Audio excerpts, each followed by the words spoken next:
ഇന്ന് ബറാത്തിൻ്റെ നോമ്പല്ലേ? എന്തൊക്കെ സ്പെഷ്യലാണ് നിങ്ങളുടെ വീട്ടിലൊക്കെ ഉണ്ടാക്കിയിട്ടുള്ളത്? എന്തുണ്ടാക്കിയാലും എണ്ണക്കടികൾ എന്തൊക്കെയാണെന്നായിരിക്കില്ലേ നമ്മളെല്ലാവരും നോക്കുക. ഇപ്രാവശ്യം നോമ്പിനെങ്കിൽ എണ്ണക്കടികളൊക്കെ കുറയ്ക്കണമെന്ന് വിചാരിക്കുന്നുണ്ട് കേട്ടോ. നല്ല പഴുത്ത പഴം ഇരിക്കുന്നത് കൊണ്ട് കുറച്ച് പഴംപൊരി അങ്ങ് ഉണ്ടാക്കാമെന്ന് വിചാരിച്ച്. ഇനി നാളത്തേക്ക് ചിലപ്പോൾ ആ പഴമൊക്കെ കേടായി പോയാലോ? ഇവിടെ ഇങ്ങനെ കുട്ടി കുട്ടി പഴംപൊരി ഉണ്ടാക്കുന്ന കേട്ടോ എല്ലാവർക്കും ഇഷ്ടം.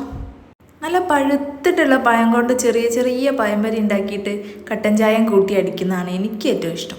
പിന്നെ ഇവിടെ റമദാൻ 30-നും നിർബന്ധമായിട്ട് വേണ്ടിയതാണ് തരിക്കഞ്ഞി. ഇതിൻ്റെ വീഡിയോ ഞാൻ മുമ്പ് അപ്ലോഡ് ചെയ്തിട്ടുണ്ട് കേട്ടോ. കാണാത്തവരത് പോയി കാണണേ.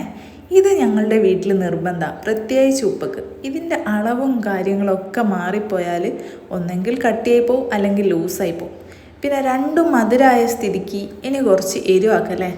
ഇത് ബ്രെഡ് എരിട്ട് വാട്ടിയതാണ് കേട്ടോ. ഇതിൻ്റെ റെസിപ്പി ഞാൻ മുമ്പ് ഷെയർ ചെയ്തിട്ടുണ്ടെന്നാണ് തോന്നുന്നത്. കണ്ടിട്ടില്ലാത്തവരൊന്ന് ചെക്ക് ചെയ്താൽ മതി കേട്ടോ. അങ്ങനെ ഇതൊക്കെയാണ് ഞങ്ങളുടെ നോമ്പുതറ സ്പെഷ്യൽ. പിന്നെ കാരക്കല്ലാതെ ഒരു നോമ്പുതറ ഇല്ലല്ലോ. നല്ല ഓറഞ്ച് ജ്യൂസും ഉണ്ട്, കുട്ടി കുട്ടി പഴംപൊരിയും, പിന്നെ ബ്രെഡ് വാട്ടിയതും വത്തക്കയും. ഇതൊക്കെയാണ് കേട്ടോ ഞങ്ങളുടെ സ്പെഷ്യൽ.